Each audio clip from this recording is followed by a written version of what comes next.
तुम्हाला अदिती या शब्दाचं ओरिजिन माहिती आहे का? अदिती हे कॉमनरित्या आपल्याकडे मुलीचं नाव आहे.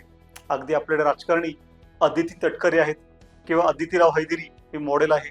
तर अदिती ही दक्षाची मुलगी मानली जाते आणि कश्यपाची पत्नी आणि आदित्यांची माता, ती देवांची माता मानली गेली आहे. तिला 12 पुत्र झाले. त्यांना 12 आदित्य असं म्हटलं गेलं. पहिला पुत्र इंद्र होता आणि हा इंद्रच देवांचा राजा बनला आणि इतरही पुत्रांना नाव काढले. मग तो वरुण आहे, मग तो भग आहे, मग तो मित्र आहे, अगदी वसूज आहेत. आणि अशा प्रकारे ही अदिती वेगवेगळ्या प्रकारे महत्वाची आहे.